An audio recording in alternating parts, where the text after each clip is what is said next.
राजस्थान के जैसलमेर में महेंद्रगढ़ नाम का एक गांव है। महेंद्रगढ़ गांव को उसकी रहस्यमयी घटनाओं और अजीब जगहों के लिए जाना जाता है। यह गांव घने जंगलों के बीच स्थित था और यहाँ कोई बाहर का व्यक्ति बड़ी मुश्किल से ही आता।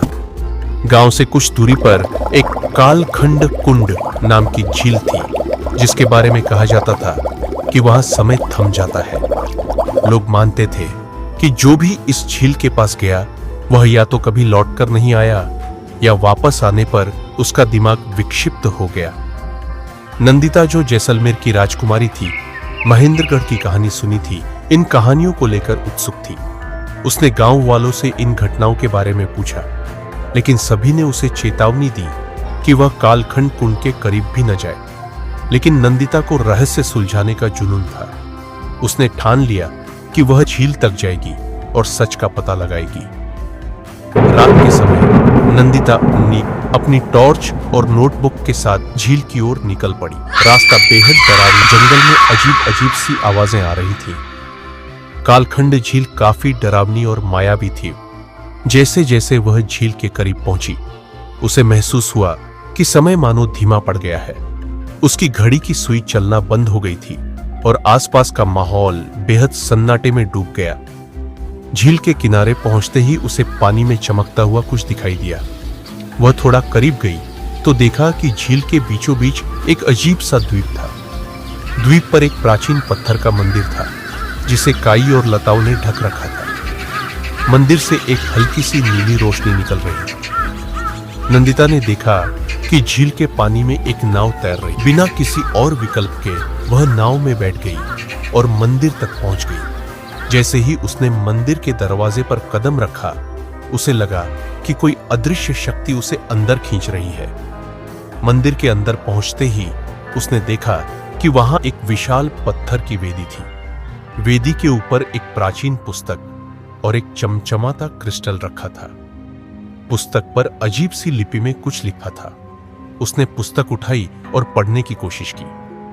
तभी गहरी आवाज गूंजी, "कौन है जो मेरी शांति भंग करने आया?" नंदिता ने चारों ओर देखा, लेकिन कोई नहीं। आवाज फिर से गूंजी, "यह झील और मंदिर समय के देवता का निवास है।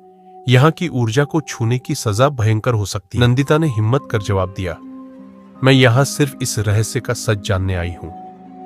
आवाज ने कहा, "यह झील और मंदिर कालखंड का द्वार है। इस जगह को छेड़ने का मतलब है समय और वास्तविकता को बदल देना। जो लोग इसे समझे बिना यहां आए, वे इस शक्ति का सामना नहीं कर सके।" आवाज ने उसे चेतावनी दी कि क्रिस्टल को छूने पर वह समय की धारा में फंस सकती है। लेकिन नंदिता के भीतर एक अजीब सा आकर्षण था। उसने क्रिस्टल उठाया और तभी चारों ओर की दुनिया घूमने लगी। वह खुद को किसी दूसरे युग में। यह जगह तांत्रिक विद्यानंद सागर का गांव था। राजकुमारी देखा कि तांत्रिक विद्यानंद सागर, जो गांव के तांत्रिक थे, अपनी शक्ति को लेकर प्रयोग कर रहे थे। उनका उद्देश्य समय को नियंत्रित करना था, लेकिन उनके गलत प्रयोगों ने इस स्थान को श्रापित कर दिया। नंदिता को समझ आ गया कि यह क्रिस्टल ही वह साधन था जिससे महेंद्रगढ़ ने समय की धारा को बाधित किया था। नंदिता ने क्रिस्टल को वापस वेदी पर रखा और कालखंड देवता से प्रार्थना की। अचानक सब कुछ शांत हो गया और वह फिर से अपने समय में लौट आई। उस दिन के बाद महेंद्रगढ़ गांव का माहौल बदल गया। झील की आवाजें थम गईं और गांव वाले नंदिता को एक नायक मानने लगे। रात का सन्नाटा कमरे में फैला है। खिड़की से ठंडी हवा अंदर आ रही है और बाहर से उल्लुओं की आवाज सुनाई दे रही है। नंदिता बिस्तर पर लेटी है, लेकिन उसका मन शांत नहीं है। वह अपनी नोटबुक को बार बार पलट रही है, जिसमें उसने झील से जुड़े सारे नोट्स और संकेत दर्ज किए हैं। उसके दिमाग में झील की रहस्यमयी घटनाएं घूम रही है। उसे लगता है कि कुछ ऐसा है जो वह अनदेखा कर रही है। वह खुद से बड़बड़ाती है, क्या मैं कुछ मिस कर रही हूं? कुंड का सच आखिर क्या है? सोचते सोचते उसकी आंखें बंद हो जाती है और वह एक गहरे स्वप्न में खो जाती है। नंदिता खुद को एक अजीब जंगल में खड़ा पाती है। चारों ओर धुंध फैली हुई है और हर चीज रहस्यमयी और अस्थिर लग रही है। पेड़ लंबे और टेढ़े मेढ़े हैं, जैसे उनकी शाखाएं उसे पकड़ने के लिए बढ़ रही हों। हवा में एक अजीब सन्नाटा है जिसे अचानक टूटती एक स्त्री की करुण पुकार तोड़ देती है। झील की ओर एक हल्की सी रोशनी चमकती है और नंदिता उसे देखने की कोशिश करती है। जब वह झील की ओर कदम बढ़ाती है तो महसूस होता है कि हर कदम के साथ जमीन बदल रही है, जैसे वह किसी अन्य आयाम में प्रवेश कर रही हो। नंदिता झील के पास पहुंचती है जहां धुंध से एक स्त्री की आकृति प्रकट होती है। उसका चेहरा अस्पष्ट है लेकिन उसकी आंखें गहरी और उदास हैं। आकृति झील की ओर इशारा करती है जहां पानी के ऊपर एक अजीब प्रतीक चमक रहा है। वह कहती है, यह प्रतीक तुम्हारे अंदर की सच्चाई को जागृत करेगा, लेकिन इसके लिए तुम्हें अपने सबसे बड़े डर का सामना करना होगा। आकृति धीरे धीरे गायब होने लगती है लेकिन उसकी आवाज नंदिता के चारों ओर गूंजती रहती है। नंदिता झील को गौर से देखती है और अचानक पानी का रंग बदलने लगता है। झील की सतह पर अशांत लहरें उठने लगती हैं।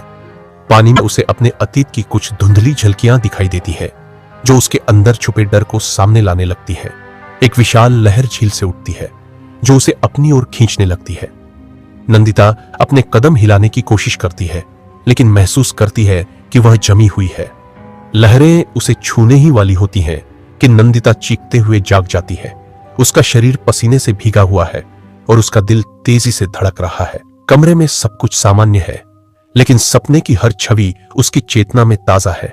वह खिड़की की ओर देखती है और सोचती है, क्या यह सिर्फ एक सपना था या कोई संदेश? मुझे झील पर वापस जाना होगा। वह अपनी नोटबुक उठाती है और सपना दर्ज करती है, यह तय करते हुए कि अगले दिन वह रहस्य को सुलझाने की कोशिश करेगी। झील का पानी उसके अतीत की झलक क्यों दिखा रहा था? आकृति ने उसे अपने डर का सामना करने को क्यों कहा? क्या यह स्वप्न सचमुच कोई संदेश था या उसकी अपनी चेतना का खेल? झील और प्रतीक के बीच क्या संबंध हो सकता है? क्या नंदिता अगले दिन इस सपने से जुड़े सवालों का जवाब ढूंढ पाएगी? देखते हैं हम अगले भाग में। अच्छा लगे तो लाइक करें, शेयर करें और सब्सक्राइब करें।